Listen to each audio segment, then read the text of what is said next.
Estamos iniciando mais um programa na Corda Bamba, aqui pela TV Gerais, a TV da Gente, Canal 2. Como sempre, para tratarmos aqui de assuntos relevantes de interesse de Montes Claros e de todo o norte de Minas. E mais uma vez recebendo o deputado federal Humberto Souto, do PPS. Bom dia, deputado. Bom dia.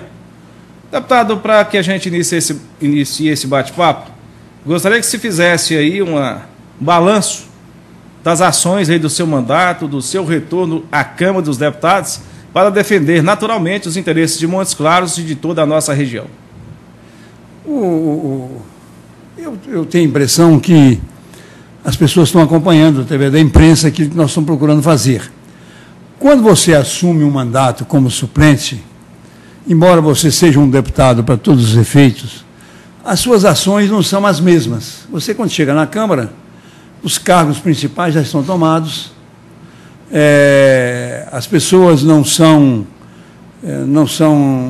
têm a mesma atividade que precisava ter, porque você precisa da estrutura da Câmara para você movimentar. Mas, mesmo assim, nós estamos, aos poucos, procurando nos entrosar com as velhas estruturas que nós conhecemos, para que possamos defender os interesses da região. Agora, por exemplo, é uma medida provisória do governo federal, número 610, que nós transformamos essa medida numa lei e acrescentamos uma série de coisas com referência à defesa da região no que se refere à seca que ela está vivendo. Como você sabe, a nossa região ainda tem depende muito da atividade rural. Os nossos municípios, basicamente, a sua atividade é um comércio, é alguma coisa de serviço, muito pouco, e a maior parte é da área rural, da área pastoril. Ou seja, para subsistência, para a pessoa sobreviver daquilo, ou para vender nas feiras, nos mercados, assim por diante. Não falando nos grandes produtores, dos projetos de irrigação e assim por diante. Veio nessa medida provisória algumas benesses para os produtores pequenas, muito aquém daquilo que a região precisa. Não sei se você está sabendo, a nossa região está atravessando uma seca das piores dos últimos 20 anos ou 50 anos. Sim. Uhum. Porque é uma chamada seca verde. Nós tivemos chuvas no mês, depois tivemos umas chuvinhas, e as coisas continuam verde, mas nenhuma produção. Não houve uma produção de milho, não houve uma produção de feijão, não houve uma produção de nada. Toda a nossa produção de subsistência, que é aquela que o sujeito dá a sua galinha, dá o seu porquinho, cuida da sua vaquinha, etc., que é o milho, que é isso, que é aquilo, para ele sobreviver durante o ano, essa perdeu toda. E na pecuária, grande parte das pastagens morreram, e grande parte das pastagens não cresceram, e os rebanhos, nós ainda vamos ter consequências gravíssimas a partir de agora, até outubro, novembro, quando deverão chegar as chuvas. Nós não sabemos qual é o prejuízo que vai haver, um prejuízo incalculável, porque rebanhos e rebanhos que vão ser prejudicados ou vão ficar tão magros e tão decadentes que não vão sobreviver. A hora que vier os primeiros brotos da chuva e tal, eles vão enfraquecer mais ainda e vão morrendo ao longo do tempo. Está sendo um sofrimento suave na percepção, mas grave no sentimento que as pessoas vão ter materiais e assim por diante. Então, com a remessa dessa medida provisória, nós fizemos parte da comissão que estudou, fizemos parte da comissão que emendou a medida provisória e pudemos, então, fazer uma série de sugestões ao relator e uma série de propostas e que resultou numa medida extremamente positiva para a nossa região. Nós temos produtores rurais que não adianta mais rebate de dívida, tem que ter perdão mesmo. Mas como você não consegue totalmente isso, nós conseguimos aprovar um perdão, por exemplo, para quem tomou até R$50 mil e deve R$15 mil hoje, por exemplo. Então ele está perdoado esses R$15 mil. Ou 10 ou 12, até R$15 mil, se ele tomou 50 e não conseguiu pagar todo, ainda deve esse resto de dívida, essa vai ficar perdoada. O teto do perdão, 15 mil. O teto do perdão para esse tipo de pessoas que tomaram esse empréstimo. Mas para quem tomou normalmente 15 mil reais apenas, há mais tempo, e hoje está devendo ainda, mesmo tendo tomado há 5, 10 anos atrás, ele vai ter um rebate de 85%, se ele estiver no semiárido, e 65% se ele estiver na nossa região comum da Sudene. Se ele tomou de 15 a 35,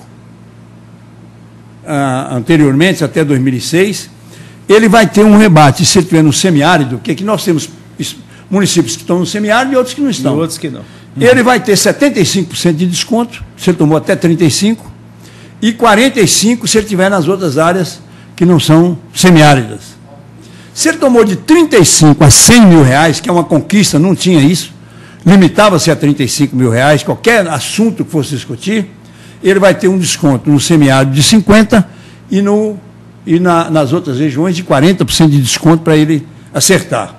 Se ele tomou de 100 a 200, ele vai ter um desconto até 35 mil na cascata, ou seja, até 35 mil ele vai ter aquele desconto de quem tomou até 35 mil, e o restante, os 65 mil, ele vai ter um desconto de 10% e vai poder resgatar a sua dívida, inclusive com um prazo maior. Quem tomou acima dos 200 não tem desconto, porque o desconto é só para os pequenos e médios. Ele vai ter um prazo para pagar de 10 anos, com carência de 3 anos, e juros de 0,5% a 3,5%, conforme o valor o montante do seu débito. Então, é uma fórmula que não é o ideal, não melhorou, ele às vezes está sem condição nenhuma, mas já deu a ele uma luz, uma respiração, para ele sair de um juro de 8%, de 10% que ele estava, para um juro de 2% ou de 3%, conforme o tamanho do projeto dele. Mas tem outras coisas importantes. Todos os perdões e tudo que foi feito até hoje era só sobre o Fundo Constitucional do Banco do Nordeste. Nós agora estendemos a todas as origens. Era só FNE. Era só FNE. Agora são todas as origens. Qualquer BNDES, FAT, qualquer empréstimo que ele tomou, em qualquer fonte, ele tem o direito de... Se enquadra nisso aí. Se enquadra nisso aí. Tem outra coisa importante também.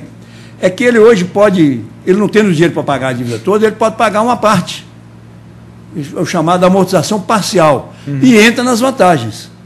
Porque ele devia 20 mil, mas tem só 10. Então ele entra nas vantagens e paga só 10. E depois, então, renegocia os outros 10 com juros de 0,5% a 3,5%, em vez de 10%, 8,5%, como era. Uma outra coisa importante é que todas as execuções que estão existindo, em juízo, quem está com ação em juízo, o banco executando, não sei quem executando, e quem está na dívida ativa, já foi para a dívida ativa, vão ser suspensas, já foram suspensas, até 2014, o final de 2014, dezembro de 2014, para dar tempo da pessoa se reorganizar e enquadrar dentro dessas negociações. Então, eu reputo que houve um avanço muito grande e grande parte desse avanço deve-se a emendas nossas. Nós aprovamos nesse projeto 7 emendas, inclusive a da anistia, dos 15 mil reais. É de nossa autoria, nós é que conseguimos aprovar, inclusive no plenário da Câmara dos Deputados. Nós aprovamos na comissão, primeiro nós fazemos parte da comissão, aprovamos na comissão e aprovamos na Câmara e já foi aprovado no Senado.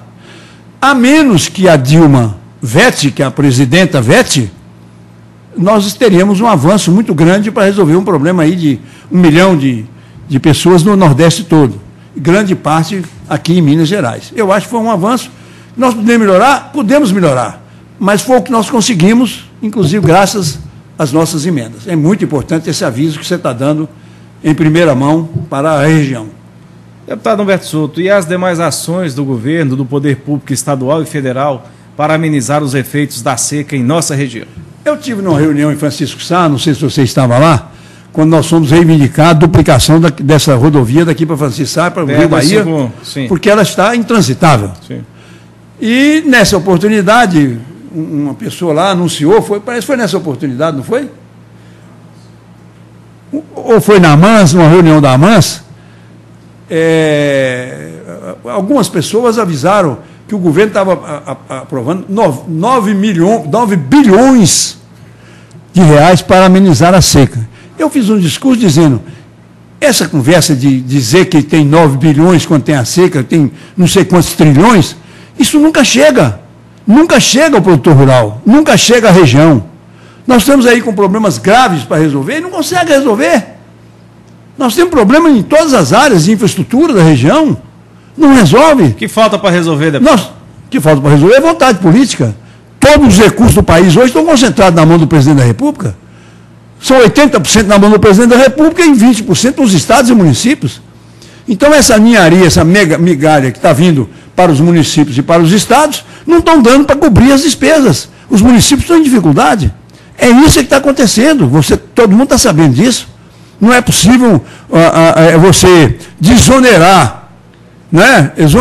Desonerar os impostos para produzir carro, para poluir mais o país de São Paulo, e à custa do prefeito. Porque o prefeito recebe desse, o governador recebe desse. O presidente da República está desonerando da carga fiscal a linha branca, carro, não sei o quê. E aí resultou que as prefeituras estão todas quebradas. Sacrificando os municípios. Sacrificando os municípios que não podem resolver nada. Com a queda do FPM, né? A principal receita da maioria dos municípios. Além disso, cai o FPM e aí os municípios ficam nessa situação, não podem ajudar um produtor rural, não podem melhorar as estradas e assim por diante. Não é o caso de Montes Claros, porque Montes Claros não vive à custa do fundo de participação, que é uma migalha para Montes Claros. Montes Claros tem serviço, tem ICMS, tem IPVA, tem muitos recursos. Mas nos municípios pequenos, esse fundo, tem município que vive só do fundo. A única arrecadação que ele tem é o fundo. Se esse fundo cai 50%, como é que ele vai resolver o problema? Ele pode até entregar a chave da prefeitura. É um negócio criminoso que está acontecendo no país atualmente. Ou faz uma reforma administrativa, o chamado novo pacto federativo, mudando essa participação dos municípios e dos estados, ou a União os estados, por exemplo, o estado de Minas Gerais tem uma dívida de 60 bilhões, feita ao longo dos anos com o governo federal. Então, agora eu tenho um contrato que você tem que pagar X%, você tem a prefeitura, o estado deve estar pagando 5 bilhões por ano só dessa dívida, só de juros. É muito dinheiro. Então o estado também fica um estado falimentar. Por quê? Porque há uma distorção, um gigantismo da União em torno disso. É preciso mudar isso, e nós não conseguimos mudar. As oposições têm 80 deputados e o governo tem 430. Como é que pode mudar isso? Ele manda na base dele, chegar e falar, para votar isso, vamos derrubar o fator previdenciário, que está acabando com os aposentados, acabando com todo mundo. Só nós, os 80, ficamos a favor. Os outros o governo determina, não pode votar, não pode fazer. E eles acompanham. Todos esses partidos, mais de 20 partidos. Então tem que mudar isso. É preciso que a pessoa saiba disso. É preciso que a população saiba dessas coisas. Ou você fortalece as oposições, ou você vai continuar do jeito que está aí. Os prefeitos, né, deputado, eles têm feito sucessivas marchas a Brasília para protestar, para se manifestar contra isso, mas não tem havido resultado. Porque eu já fiz um discurso com a bancada dos prefeitos da região, lá em Brasília agora. Eu disse, olha, ou os prefeitos aderem a esse protesto e vão para a rua também, ou não vai ter solução. Porque o político, a Câmara, o Senado, o governo e até o Poder Judiciário só entende pressão, sob pressão. Só é sob pressão. A democracia tem que pressionar. Como o Congresso está todo na mão do governo, é preciso o povo. Por que o povo? O povo desorientou, o povo perdeu, encheu, o povo chegou a um ponto que não aguentava mais. A pessoa rouba, não vai para a cadeia, por causa da impunidade do país. A pessoa, o deputado só pensa nele, os políticos só pensam nele, ou então a União só pensa em fazer política. Você vê o que aconteceu agora no país. 3 anos da eleição na sua candidatura. Então agora só pensa em eleição, de 3 anos para cá, de 1 ano para cá, só pensa em eleição. E a eleição ainda falta 1 ano e meio. Quer dizer, a administração do país parou. E aconteceu o que aconteceu. Infelizmente ou felizmente, a presidente da República perdeu o controle. não tem o controle mais do Congresso. Agora, graças a esses protestos, nós estamos tendo apoio de alguns partidos, inclusive na Câmara. Estão fazendo um movimento, derrotando o governo, já derrotamos o governo umas 4 vezes agora, fizemos um equilíbrio. Por quê? Porque o povo nos ajudou, o povo foi para a rua. Isso é que é importante, o povo tem que ter consciência disso. Então, em sua visão, deputado, essas manifestações, elas vieram em boa hora, elas podem mudar o curso da política em nosso país? Eu acho que sim. Eu acho que tinha que acontecer isso, o povo encheu, o povo cansou. Então, você não pode condenar o povo por causa disso. Eu saltei na frente na primeira hora, porque eu sempre fui a favor disso. Eu acho que é preciso, dei entrevista na televisão, fiz discursos. Por quê? Porque é preciso que o povo participe na democracia. Você não pode, a democracia está viva quando o povo está vivo. Quando o povo morre, não fica democracia, fica uma ditadura disfarçada. Fica feito a Venezuela, feito a Bolívia, feito esses outros países. Por quê? Porque o povo não tem força. O presidente da República muda as leis de uma maneira que ele conduz os processos como se fossem democráticos. E não são democráticos, é isso que eu estou dizendo. O sujeito vai eleito por um partido, o PPS fez 22 deputados, se não me engano, está com 11. Eles vão tirando. E os deputados, e a fisiologia é enorme, por quê? Porque o prefeito quer saber do deputado que ajuda ele a trazer a ponte, trazer a escola, trazer não sei o quê, e ele estando na oposição, ele tem dificuldade. Por isso é que nós estamos votando agora o orçamento impositivo. Por quê? Porque o governo chantageia, o governo negocia as emendas. O deputado, se votar contra, não recebe as emendas. E é claro, é um negócio claro, descarado. É retaliado. É um negócio descarado. Não é negócio sutil, não. É um negócio, virou... As claras mesmo. Virou uma esculhambação. Então, nós agora temos um projeto que nós estamos votando, o presidente da Câmara tem compromisso de fazer, chegou a chorar. Chorou na reunião lá, porque o governo conseguiu vencê-lo e não deixou votar essa semana. O presidente da Câmara tem um compromisso com a bancada e chorou na comissão, chorou de lágrimas, dizendo que não era ele o culpado e tal, o que não interessa, nós não queremos saber disso, ele tem que cumprir o compromisso dele. Porque se votar o orçamento participativo, aí o deputado não fica na mão mais do governo. Ele já pode comprometer com o prefeito, porque a verba vai ser paga, tem que ser paga, não é essa molecagem que é feita hoje. Não é? Essa covardia, o dinheiro não é do presidente da República, o dinheiro é do povo. Então você não pode discriminar ninguém, e não há democracia no mundo que viva sem a oposição. Precisa ter oposição para mostrar isso. O que é que está fazendo esse povo na rua? É oposição. A quê? A impunidade, que não funciona, o poder judiciário, é o problema da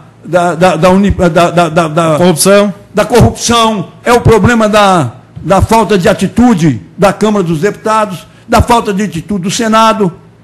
É isto. Você imagina esse processo do Supremo, tem 10 anos, um deputado foi condenado, já julgado desde 2010, precisou do processo, o Supremo agora cassou o mandato dele.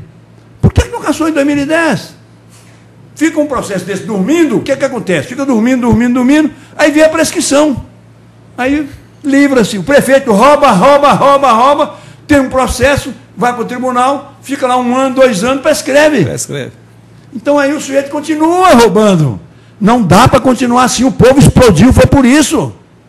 Estamos apresentando Na Corda Bamba. Ligue 3221-9498, 3216-6385 e faça sua pergunta ao nosso entrevistado. Hoje, deputado federal Humberto Soto, que daqui a pouco estará fazendo uma avaliação da administração municipal. Vamos a um breve intervalo. Estamos de volta com o Na Corda Bamba. Ligue 3221-9498, 3216-6385 e faça sua pergunta ao nosso entrevistado. Hoje, deputado federal Humberto Soto.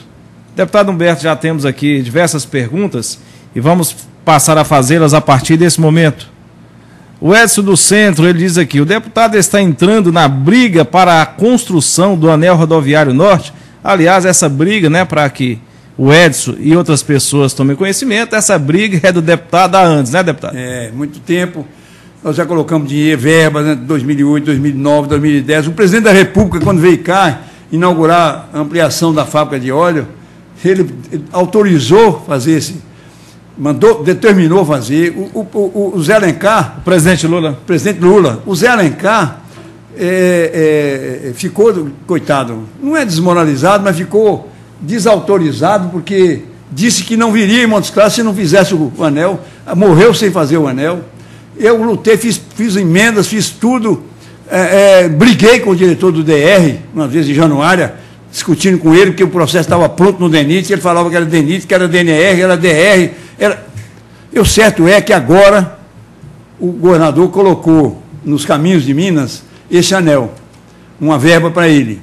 E eu fui ao ministro dos Transportes, fui ao DENIT, discuti, o DENIT chamou o departamento de orçamento, disse que tinha dinheiro, que ia atender o governador também tinha pedido, em 15 dias estaria pronto, isso tem 2 meses. Você entendeu? Agora eu tenho uma informação que o processo já está embananado outra vez, enrolado outra vez.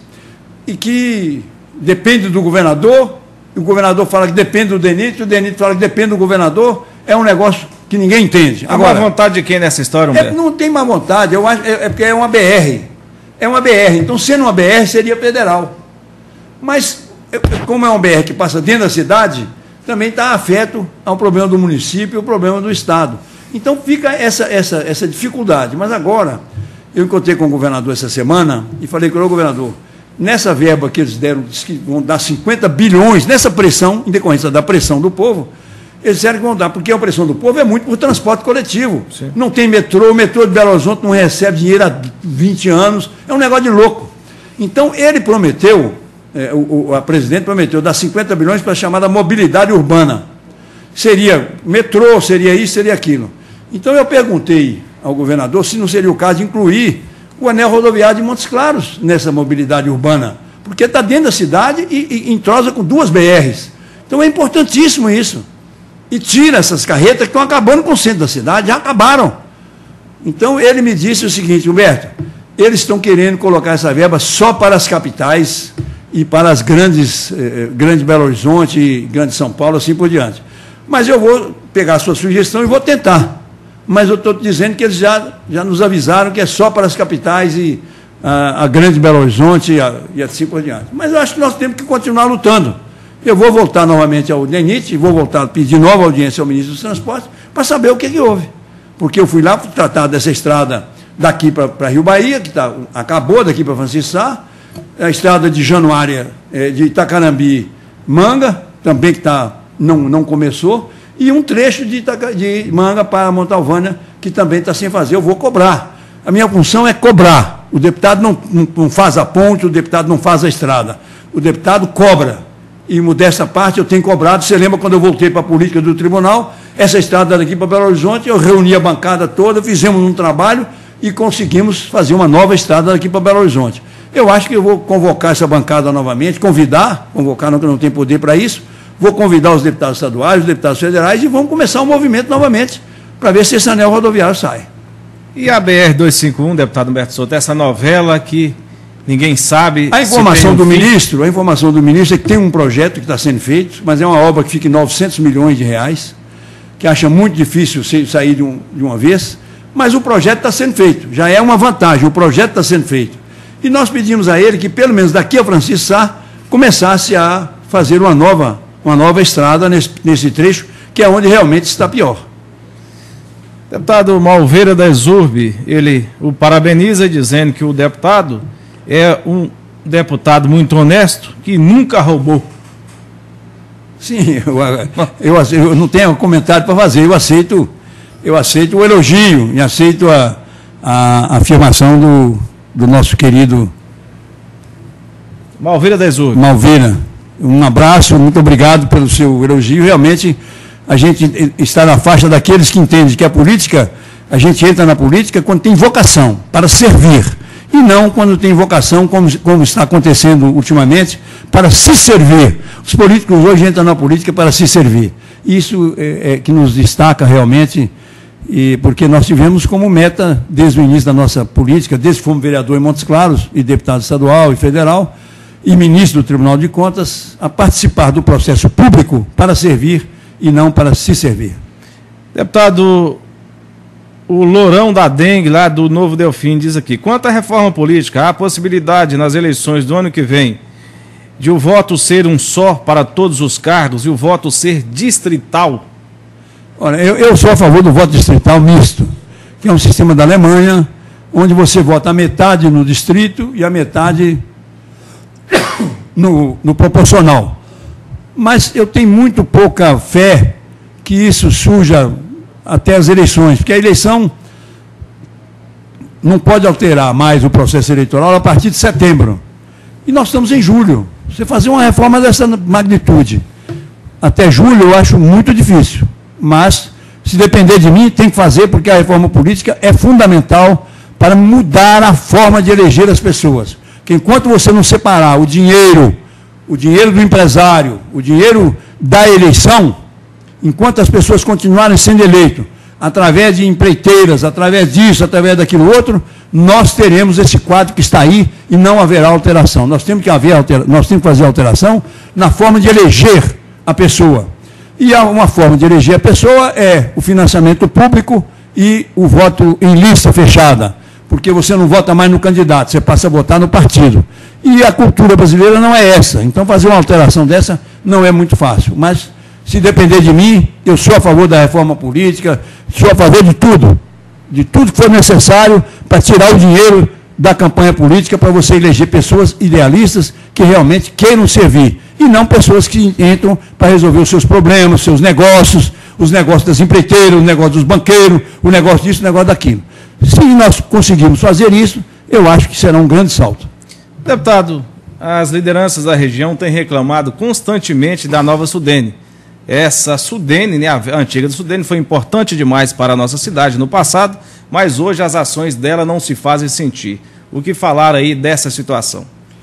Eu acho que com a extinção da Sudene e a volta daquela entidade e depois da própria Sudene, ficou uma confusão que você fica sem saber o que é realmente, como é que funciona, como é que ela pode funcionar. Mas eu acho que está muito ligado à iniciativa da cidade, à iniciativa da sociedade, principalmente da sociedade empresarial. Eu acho que Montes Claros sempre teve grandes lideranças na área, você sabe disso, na área empresarial. Montes Claros foi líder muitos anos de iniciativa, de buscar as coisas, inclusive junto aos políticos. E eu acho que isso está precisando acontecer. As entidades estão pelejando, mas elas não estão atingindo o objetivo que precisam atingir. Então, é a sociedade brasileira, a sociedade montesclarense, é que precisa buscar isso, buscar dos governos a instalação do escritório em Montes Claros, a instalação a participação maior nos empreendimentos. Hoje nós somos restritos praticamente ao Banco do Nordeste, que não tem nada com o Sudene. O Banco do Nordeste, embora seja um órgão público, ele tem o fundo constitucional que nós aprovamos na Câmara, que dá a ele essa participação de ajudar a região do Nordeste e, consequentemente, a região mineira da Sudene. Mas não temos nenhuma força para impor a Sudene, que ela, acho que um político na véspera de eleição vem cá e fala: vamos instalar o escritório. Outro dia teve um candidato a governador aqui que disse, ele pedindo para instalar, olha, ele é o ministro do governo federal, ele é que tinha que chegar e falar assim: vai instalar o escritório em Montes Claros, vai iniciar um movimento. Não faz nada, o governo não faz nada nesse sentido. Eu sou um deputado de oposição, eu estou criticando o governo.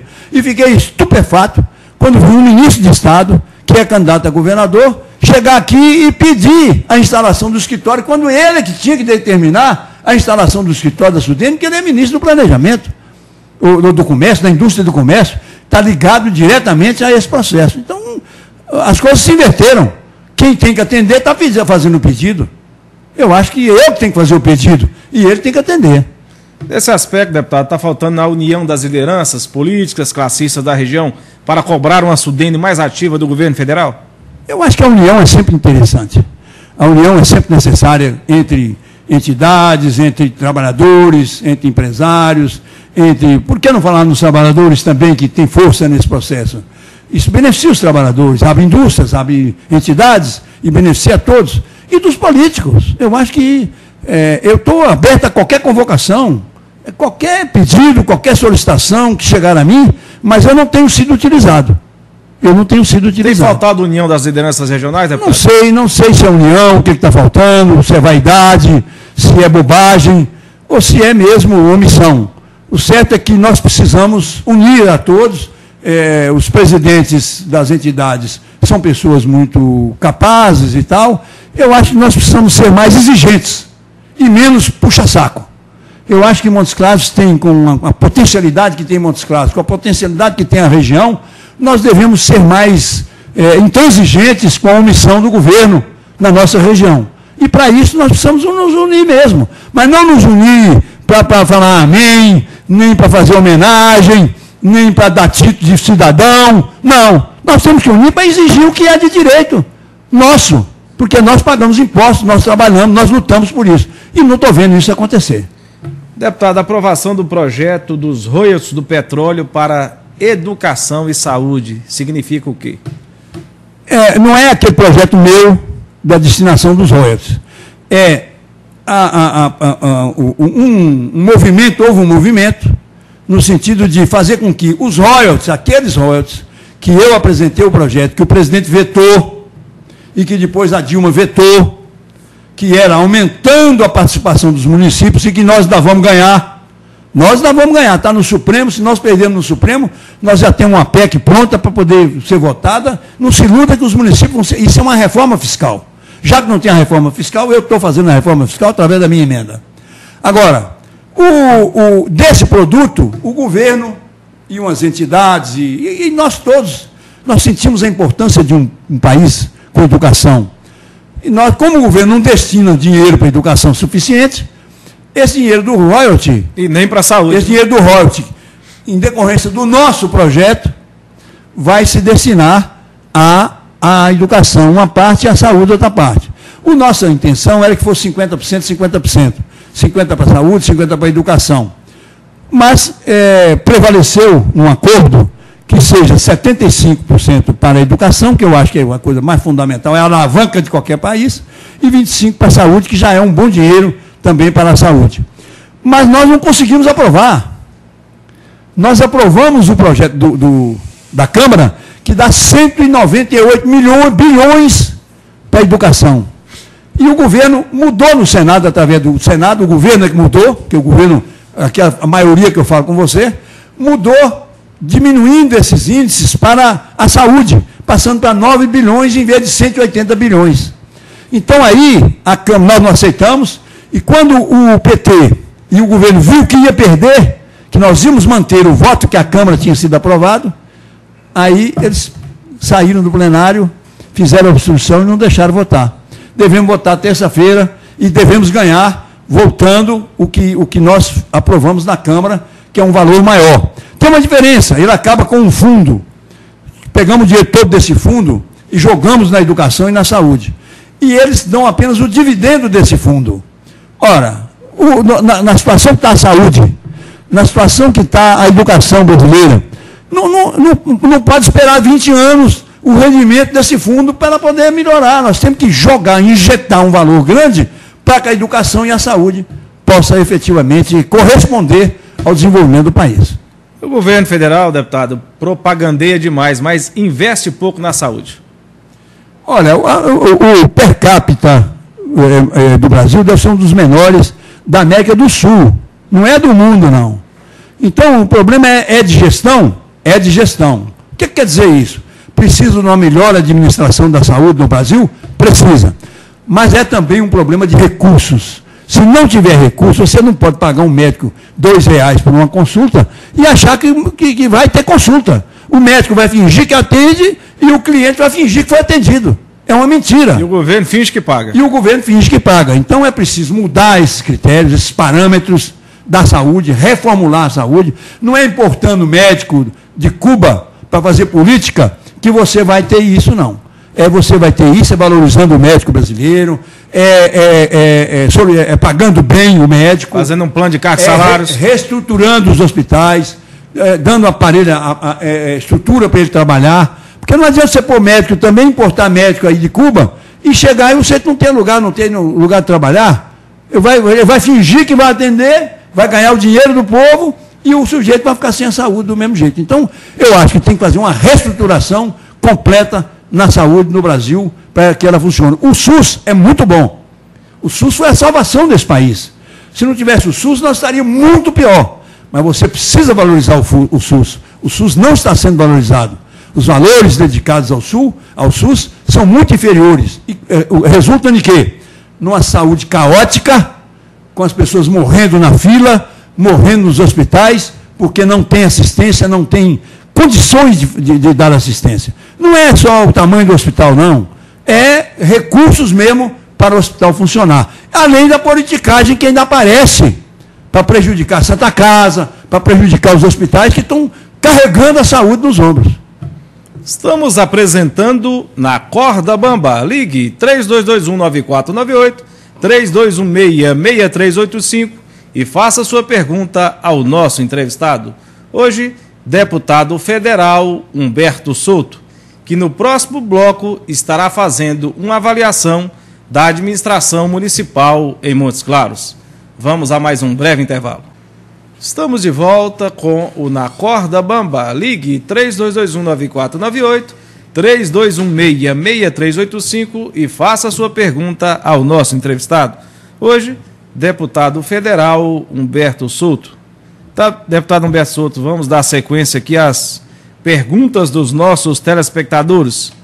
Marquinhos da Policlínica do Roxo Verde. Muitos falam em combater os paraquedistas na região. Porém, muitos desses políticos são apoiados pelas lideranças da região. E alguns desses paraquedistas apresentam emendas parlamentares para a nossa região. Qual a avaliação do deputado faz dessa situação? Eu acho que a região não pode viver de pequenas emendas ou migalhas de emendas parlamentares. A região tem que viver de um conjunto de intenções, de objetivos, para você desenvolver a região como um todo. Esse era o meu projeto, se tivesse sido eleito prefeito de Montes Claros, era fazer esse processo, essa movimentação. Agora, acho que não faz nada mais do que obrigação, mas é uma migalha.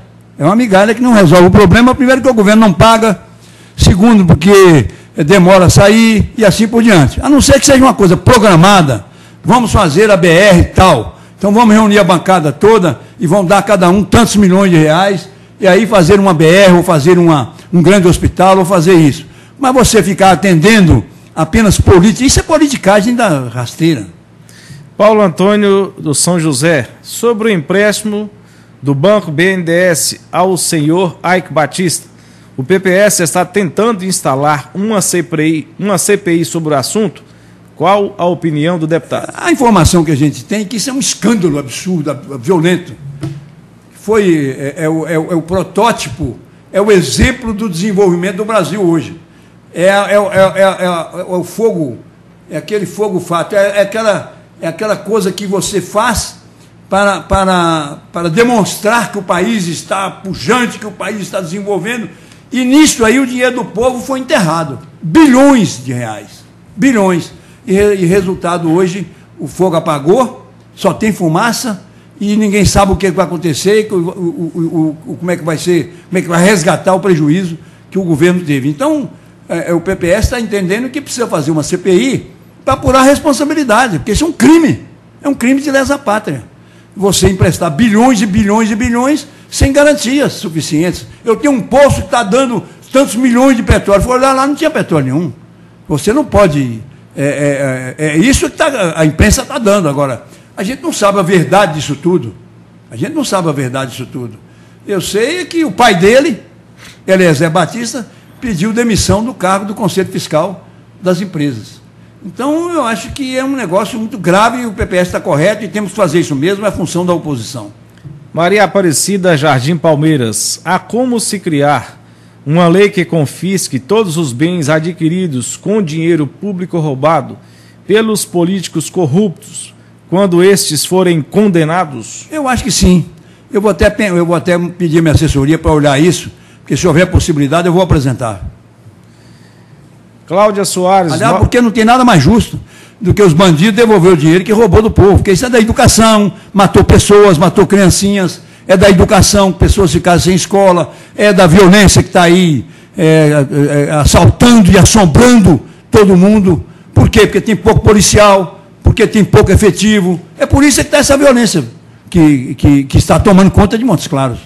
Cláudia Soares, Nova Esperança, parabeniza o deputado por conseguir a isenção para os pequenos produtores rurais do Norte e que não desista da candidatura a prefeito. Quem é? Cláudia Soares, de Nova Esperança. Cláudia, eu não faço isso. Eu fiz isso porque é minha obrigação. Eu conheço a situação, eu viajo, eu tenho uma pequena propriedade na região, sei o sofrimento, sei o que está passando no pequeno produtor, sei o que está passando as nossas atividades na região, e eu tenho que lutar por isso. Já lutei outras vezes e vou continuar lutando enquanto tiver força. Com referência à candidatura, aí dizia uma pessoa, aí, o futuro a Deus pertence.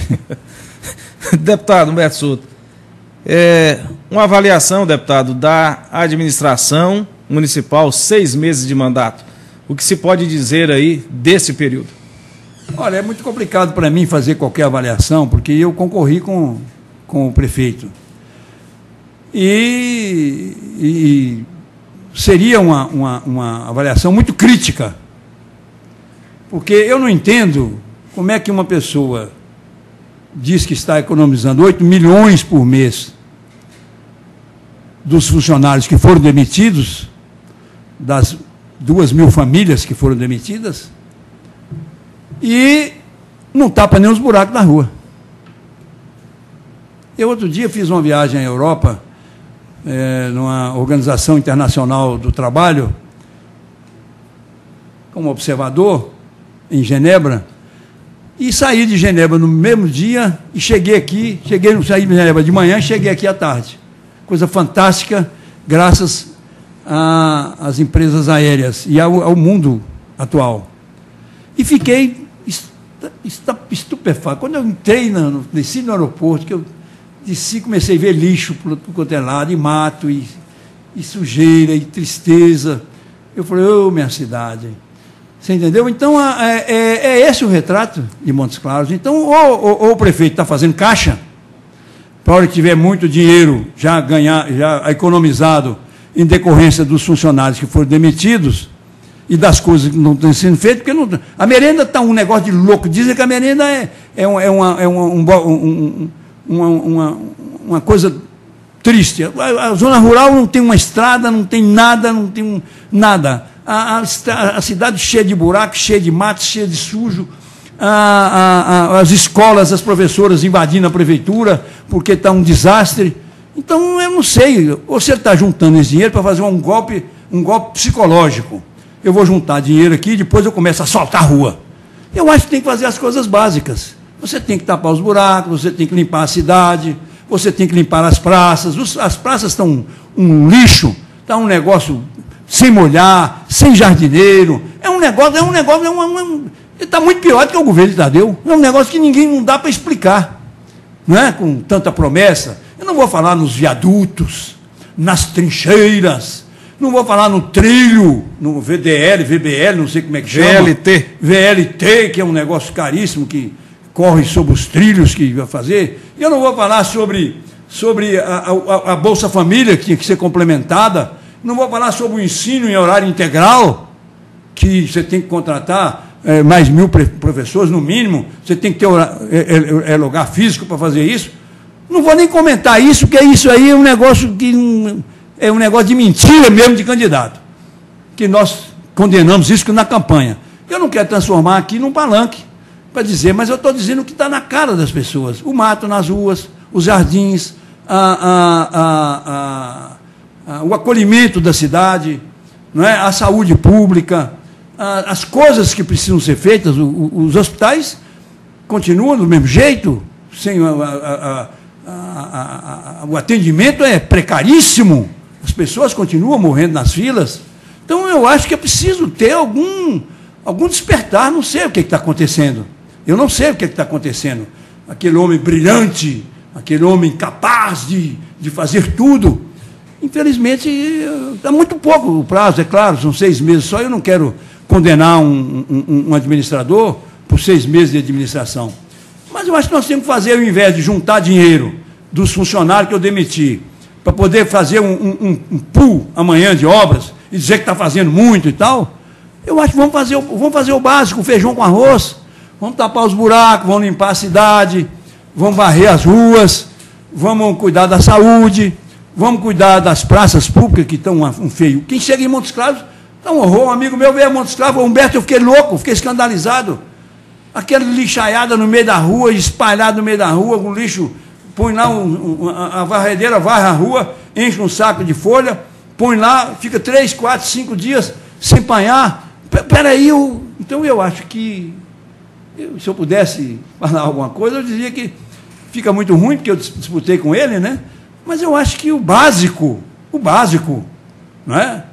Tem que ser feito na cidade, o básico. Não adianta juntar dinheiro, porque o povo amanhã fica sabendo que juntou o dinheiro da prefeitura mesmo e tal. Porque eu, se fosse prefeito, eu ia procurar administrar com seriedade, com os recursos do município. O que viesse de fora seria complemento. Eu não fiz promessa que ia fazer empréstimos milionários. A prefeitura está devendo quase 300 milhões. Você vai fazer mais 200 milhões de empréstimo? Você inviabiliza a prefeitura, amanhã, como é que você vai... Se você não está dando conta de pagar hoje os funcionários, de melhorar salário, de fazer isso, fazer aquilo, outro, como é que você vai fazer? Não está limpando rua? Como é que você vai pagar empréstimo de 500 milhões amanhã?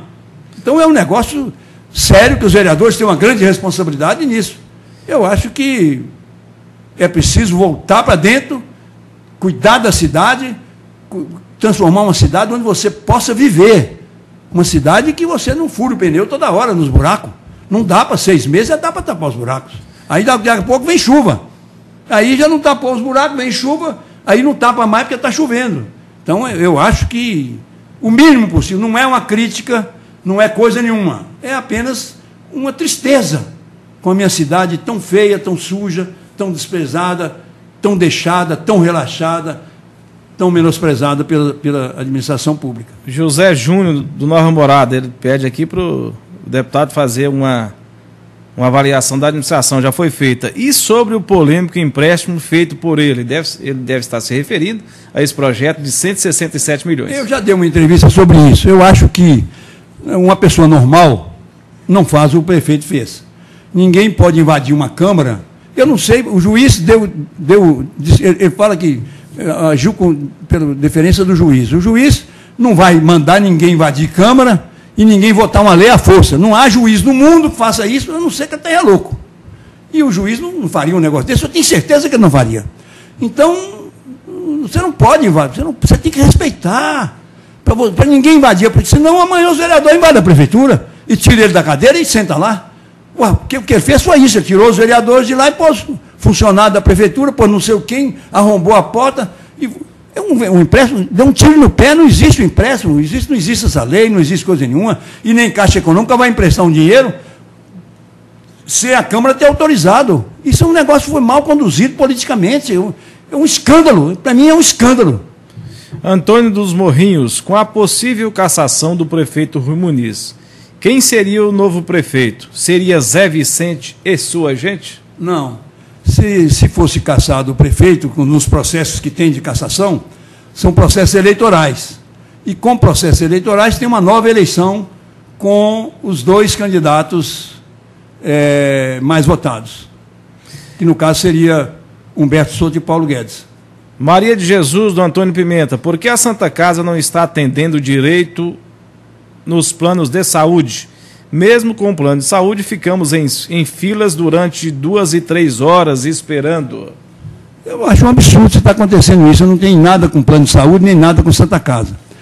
Mas acho que ela tem que fazer a reclamação a quem de direito. Porque o plano de saúde é uma coisa privada, não é uma coisa pública, é uma coisa privada. Ele tem que reclamar do plano de saúde, tem que entrar em juízo, tem que fazer o que for necessário para fazer valer os direitos dela. Agora, acho que não deve haver algum equívoco, algum engano, porque não é possível que esteja acontecendo uma coisa dessa, você ter um plano de saúde e não ser atendido. Deputado, infelizmente, nosso tempo já está esgotado. Aí alguns segundos para as considerações finais. A minha consideração final é agradecer os ouvintes, agradecer Montes Claros dizer que eu tive muito prazer de estar aqui com você, na nossa querida TV Gerais, para falar um pouco sobre os assuntos nacionais, e você me jogou nos assuntos municipais. Eu não queria nem entrar nesses assuntos, mas você jogou, eu não deixo nada sem responder, porque eu acho que está muito cedo ainda para fazer uma avaliação, e eu sou um homem crítico, eu não deixo de falar mesmo. Por quê? Eu não tenho emprego, não pedi emprego nenhum prefeito. Não preciso do prefeito. Eu acho que alguém tem que ser crítico, alguém tem que fazer oposição. Alguém tem que mostrar os erros da prefeitura, os erros da administração. Não falei aqui em parente nomeado, não falei aqui em empresa particular participando de administração, ainda não falei muita coisa. Estou falando só sobre a cidade, sobre o estado que está a cidade. Está um caos. É preciso, efetivamente, que a gente reencontre os destinos de Montes Claros, que não pode uma cidade que cresce violentamente como Montes Claros, com essa pujança que está Montes Claros hoje, com esse extraordinário desenvolvimento que tem Montes Claros, não ter uma administração consequente, uma administração que possa fazer ritmo no samba que tem que se tocar para uma grande administração de Montes Claros. E eu quero agradecer a você, a todos, por essa oportunidade de estar aqui presente para conversarmos sobre esses assuntos todos. Tá aí, muito obrigado ao deputado Humberto Soto, que esteve mais uma vez aqui em nosso programa Na Corda Bamba, tratando de assuntos relevantes de interesse da população de Montes Claros e de toda a região. Para fechar, vamos à nossa sessão de abraços, que não pode faltar ao juiz de direito Marcos Antônio Ferreira, ao Tião da Praça de Esportes, lá da Vila Tiradentes, ao Nascimento Silva do São Judas, ao Raimundo, lá de Cabeceiras, Hermes Cabeleireiro, lá dos Morrinhos, ao Décio Gonçalves de Queiroz, seu Décio, que está internado na Santa Casa, melhoras para o jornalista e produtor rural, Décio Gonçalves de Queiroz. Para todos, muito obrigado, uma boa tarde e até a próxima semana, se Deus assim o permitir. Até lá.